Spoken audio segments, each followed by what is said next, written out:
Hello everyone, very warm welcome to StudyIQ IAS English channel. I am your educator Praveen Mishra, and let's start the session, the topic for the day. As you can see over the background, though a black and white picture, but it has made India quite colorful. It's representing the Constituent Assembly, the assembly that actually formulated, curated, created our beloved Constitution. How the Constitution is working, how not, what are the present stages, what are the present issues the Constitution, the governance and the government of this nation faces. This is a very after chapter. This is a chapter that we will discuss, but not today.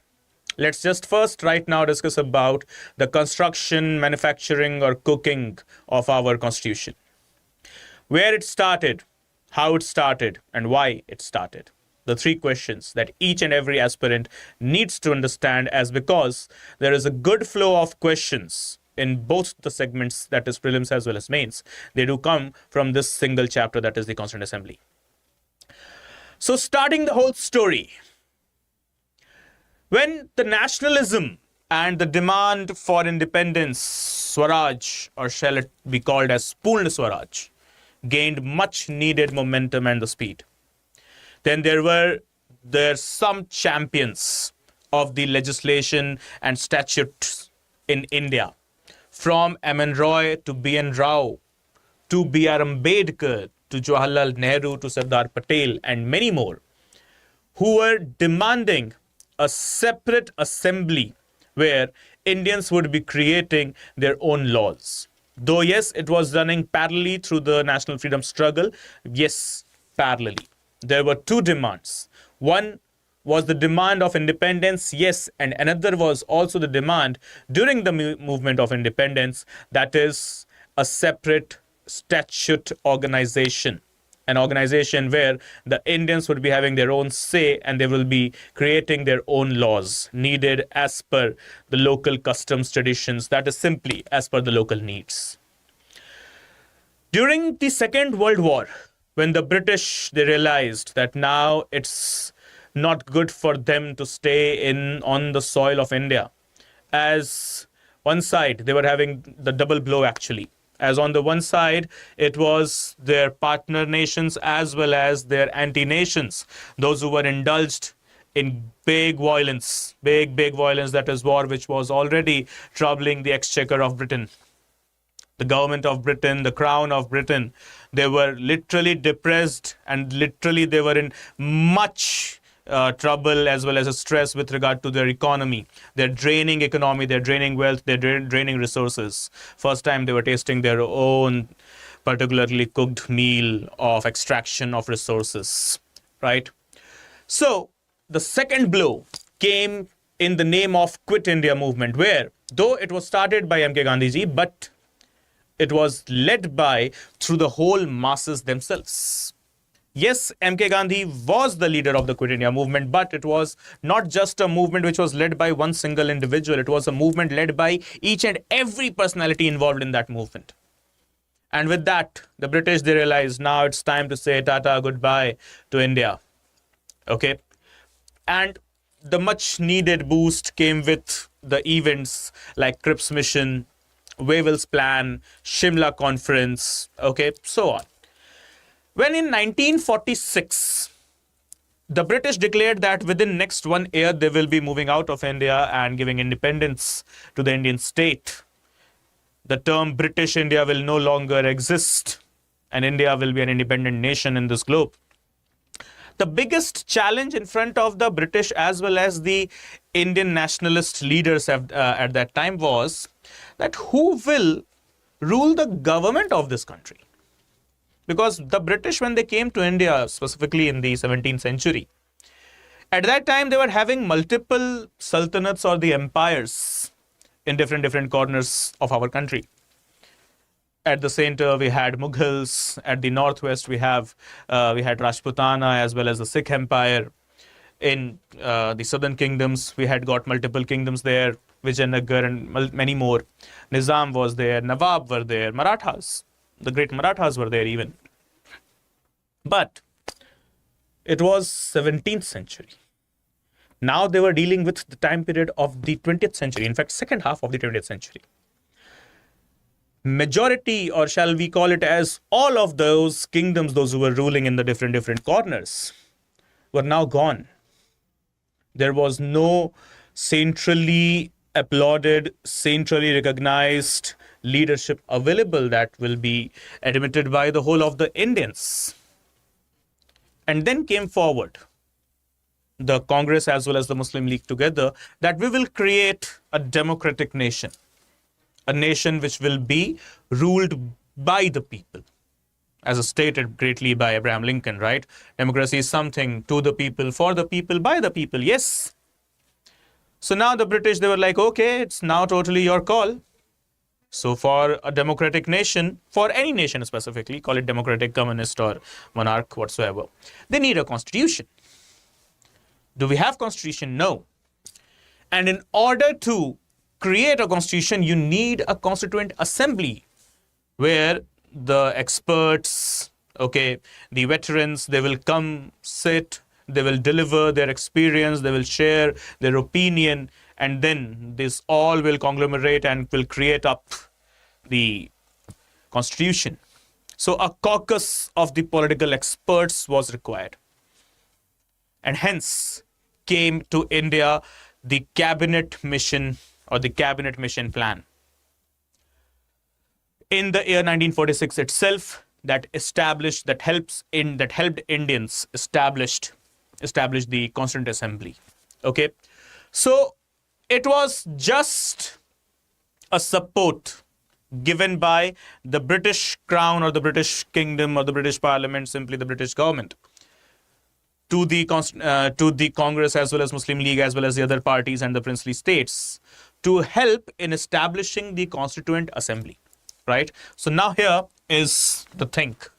What is a Constituent Assembly? It is an institution specifically designed, conceived to design or amend a constitution with the authority to establish the norms that govern the political and social framework of a territory. And in the context of India, the Constituent Assembly was formed in November 1946 under the Cabinet Mission Plan as a partly elected and partly nominated body. So what is basically the Constituent Assembly?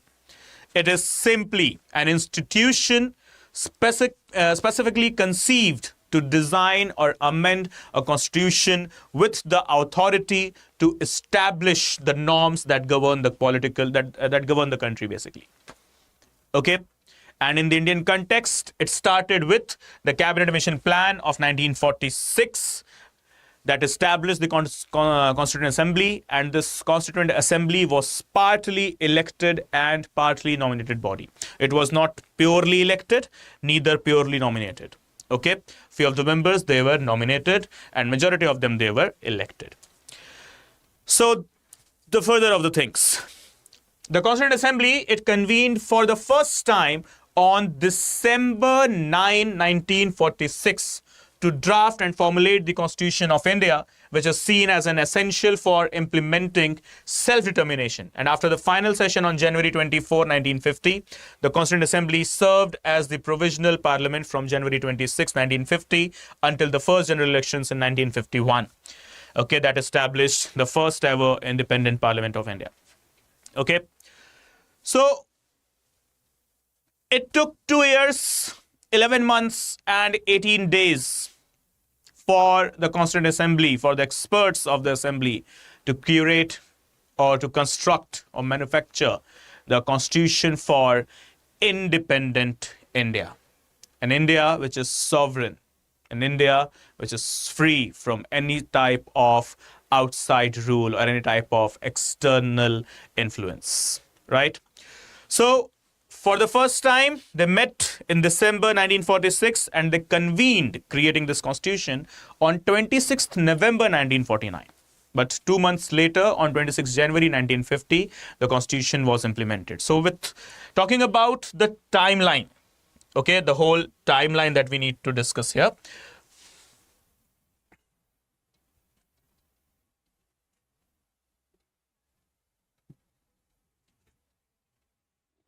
Okay, here we go. 1934, the idea for the Constituent Assembly, or an idea for the Constitution of India, was put forward by one of the communist leaders, pioneer of the communist movement in India. His name was Manibendranath Roy, in simple M.N. Roy. In 1935, INC, for the first time, demanded the Constituent Assembly to frame the Constitution of India. And yes, credit should be given to one of the very famous political philosophers of our country, M.N. Roy. Then, in the year 1938, Jawaharlal Nehru declared that the Constitution of the India must be framed without outside interference by a Constituent Assembly elected based on the adult franchise. That is simply the adults of some certain age. They must vote in their provinces and elect the representatives, those who shall collectively create up the assembly and formalize the Constitution for Indians. Then in the year 1940, for the first time in principle, the demand for the Constituent Assembly was accepted by the British in the August offer of 1940. It took 6 years. The struggle was long to be done as well, long to be fought as well. Though in August offer 1940, the British formally accepted the demands of the Indians, that is, they need an independent Constituent Assembly to create a constitution for themselves. But only it was the year 1946 that the British, they said, yes, okay, let's do it. Because now they were thrashed badly. Okay? Not just with the ongoing World War, but yes, also because of the wonderful success of the Quit India movement. Okay? Next comes into the picture 1942, where that is Sir Stafford Cripps came to India with a draft proposal to frame independent constitution, which was rejected by the Congress as well as the Muslim League. The British, they thought that Indians, they are like, okay, not much intellectual or not much, having extra skills or some extra level of smartness. So let's give them a lollipop in the name of dominion status. This was the biggest mistake the British race has ever committed. That is underestimating the Indians. From north to south, from west to far east, when the Indians, they united, and when they thrashed the British, that do hell with your dominion status thing.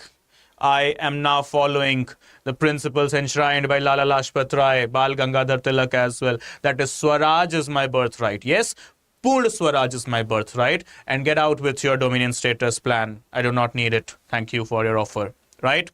So, 1942, Cripps mission's failure. Then comes in the final cabinet mission, okay, which was sent to India, which rejected the idea of two constituent assemblies. Hence, elections were held as per the cabinet mission plan of 1946 for the Constituent Assembly of just India.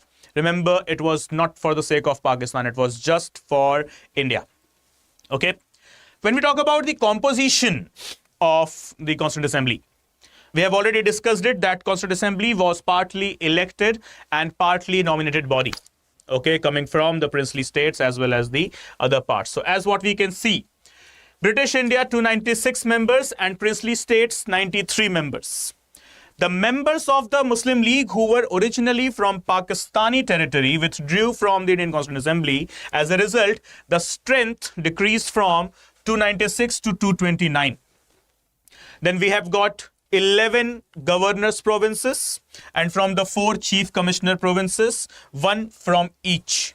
Okay, and then the strength of the princely kingdoms decreased from 93 to 70 when the members of the Muslim League withdrew from the Indian Constituent Assembly.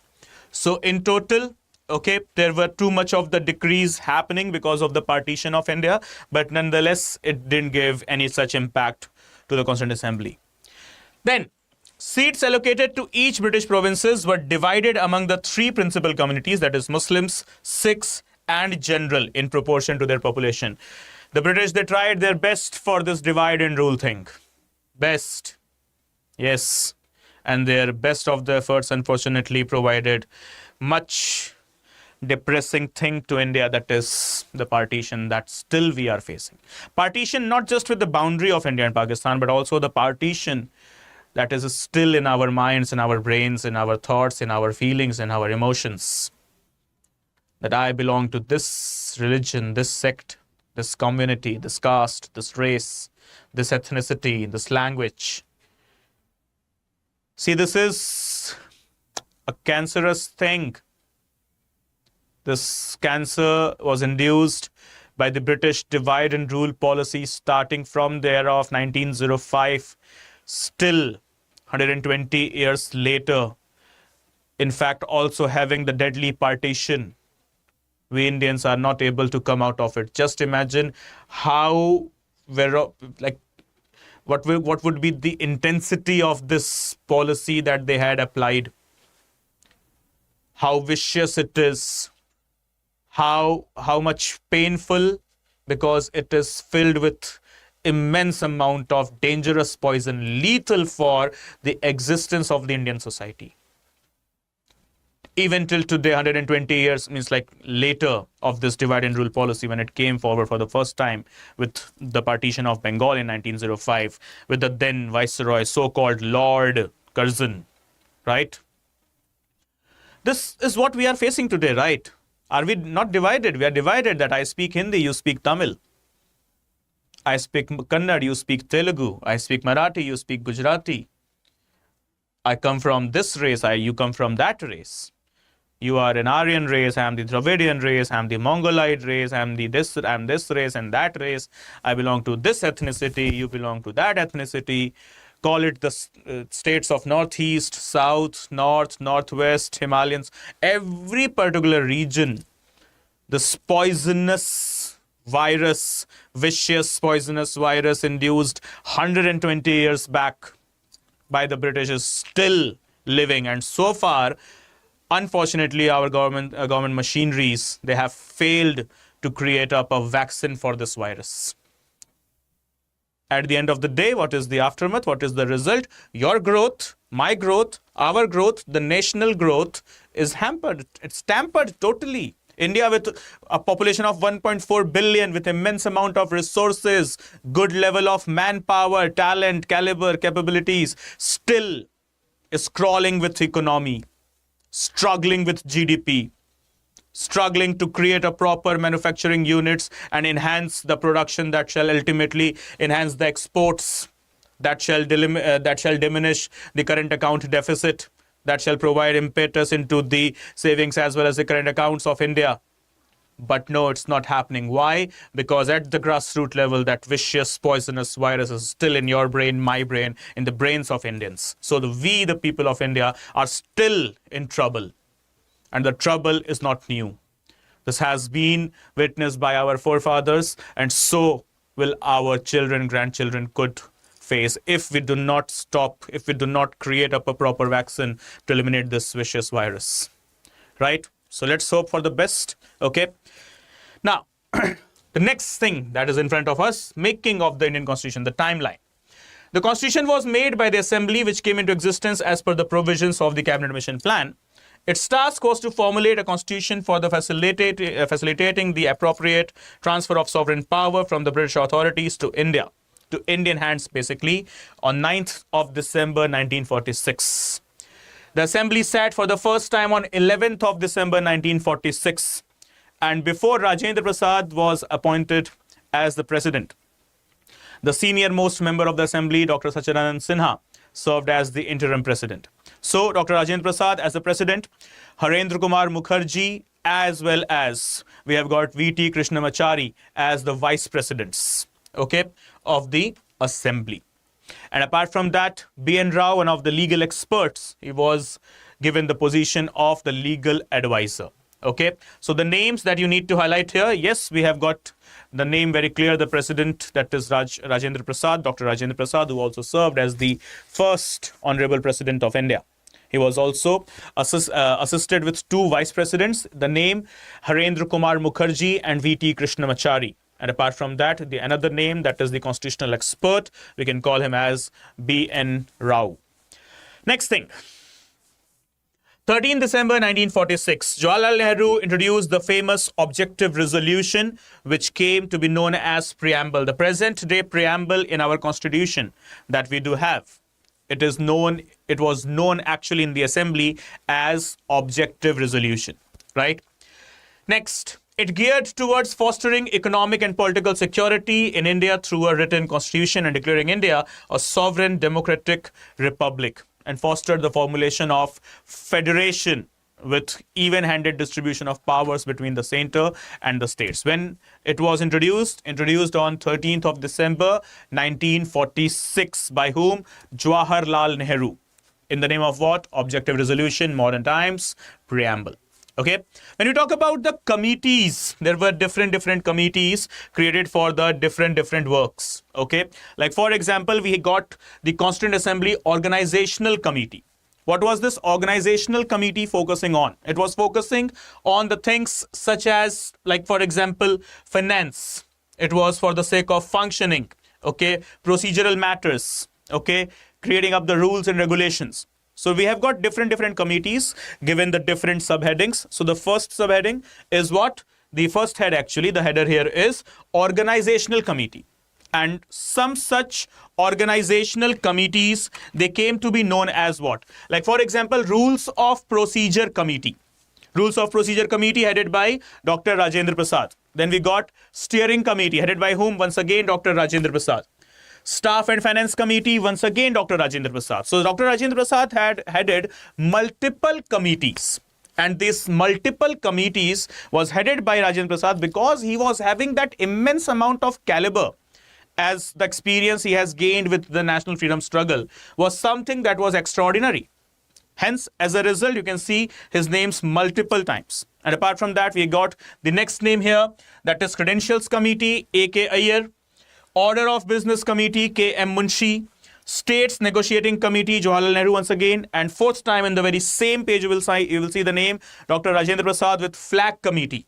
And lastly here, Committees on Functions of Constituent Assembly. It will be headed by G.V. Mavlankar. Okay. Next.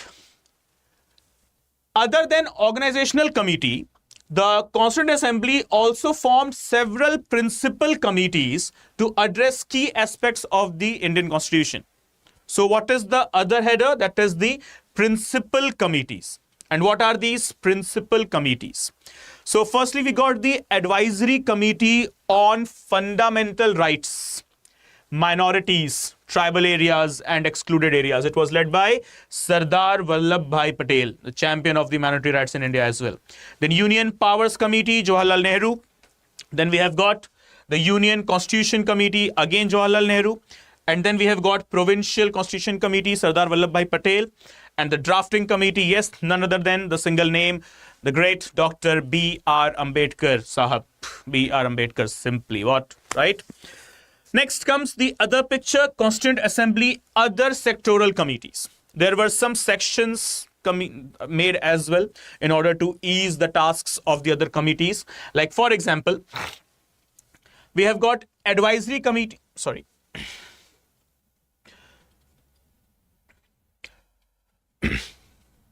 some ad hoc committees. So the names are missing here. Okay, sorry about that. Some ad hoc committees were also made. Okay, and what were these ad hoc committees famously for? These ad hoc committees were literally working, like for example, about the Constituent Assembly itself, about the finances, about the salaries and allowances, about the constitution positions, CAG, Attorney General, and so on. Okay, so this is all about the committees on the Constituent Assembly. And now we talk about the criticism of the Constitution. Okay, criticism of the Constituent Assembly. Was it really a perfect organization? Was it really a perfect committee without any loopholes?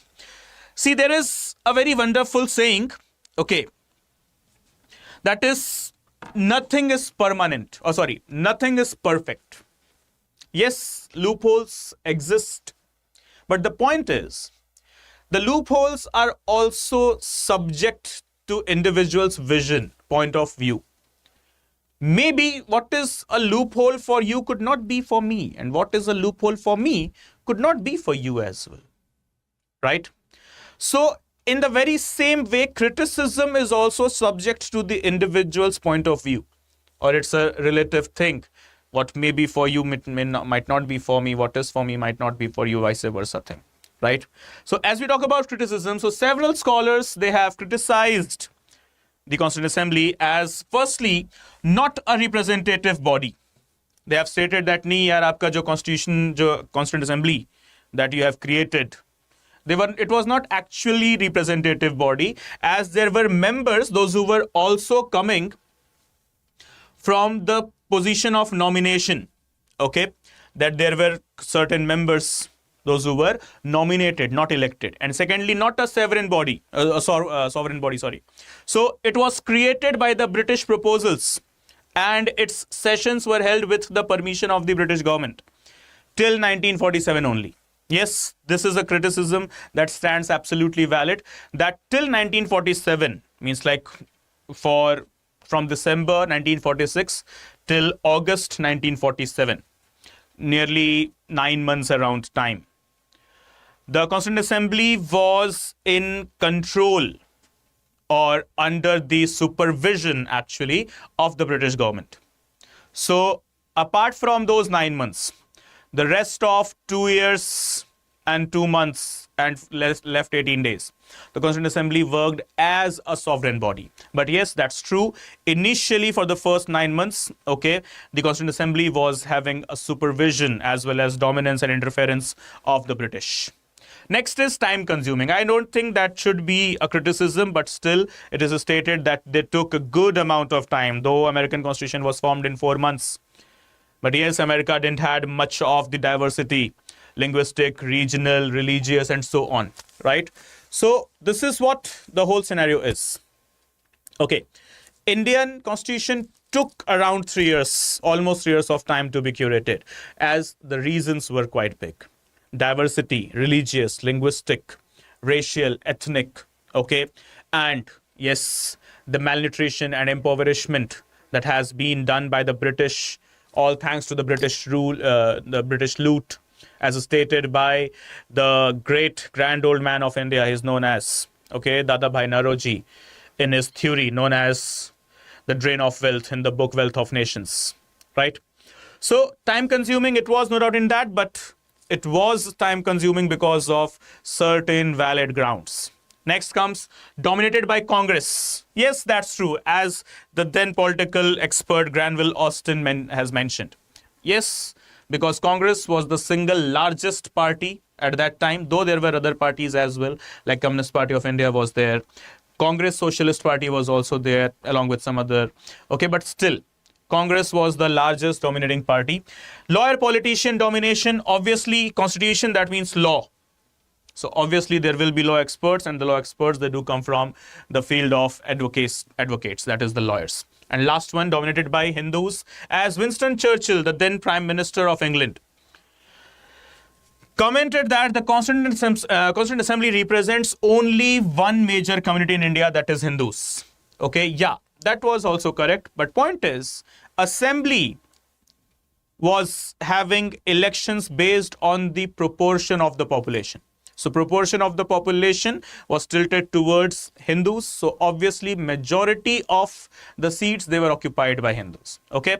So guys, these are all what the criticisms of the Constituent Assembly is. Now let's just discuss some of the important questions quick and fast. So consider the following statements regarding composition of the Assembly. Members from princely states were directly elected through separate electorate. The seats allocated to the British Indian provinces were divided among various communities. So, last one, the final composition of the Constituent Assembly changed after the partition of India. So, what do you think the correct answer will be? Come on, guys, quickly, fast. Just put forward your comments. Okay, so let's see the correct answer. The correct answer is B, that is 2 and 3 only. Statement 1 is incorrect, as the members from princely states were not elected but nominated by their rulers, and the rest 2 other statements, they are correct. Third, next question. Consider the following statements regarding the powers of the Constituent Assembly. It was a sovereign body from its inception. It functioned both as constitution-making body and a legislative body. And third, it was bound by the Cabinet Mission Plan's recommendation. So what do you think is the correct? Which of the following statements given above, actually not following, above are correct? 1 and 2, 2 and 3, 1 and 3, 1, 2 and 3.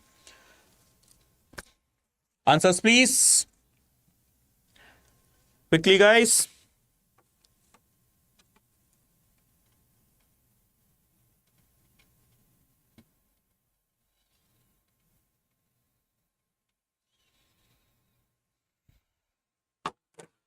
Okay. So the correct answer is here. Option 1 and 2 are correct. Option 3 is incorrect, as the assembly initially followed the cabinet missions plan, but after independence, it had full authority to modify or reject the provisions. Next question. The Constitution of India was adopted on November 26, 1949. Why January 26, 1915 chosen as the date of its implementation? What was the reason? So was it to commemorate the Lahore session of 1929, or was a compromise with the British government, to align with the global diplomatic schedules, or mark the anniversary of Gandhi's return from South Africa? What is the actual correct answer? Okay, so yes, the Lahore session of 1929, okay, it was when Purna Swaraj was declared by Indians at that time itself. Though from there, 18 years more it took to get independence. But yes, Lahore session 1929, okay, Purna Swaraj was declared. Okay, guys, so that's it with this session of the Constituent Assembly. Upcoming next will be the chapter of Preamble. Okay, everyone. So in the next class, we'll be discussing about the preamble, its principles, its thought process, and the words enshrined in it. Okay, everyone. So please do like the video and do provide your valuable feedback as well into the comment section. And if there is any topic you want me to take on, please do comment that as well. Surely that will be taken into the consideration. And yes, please do subscribe the channel. See you.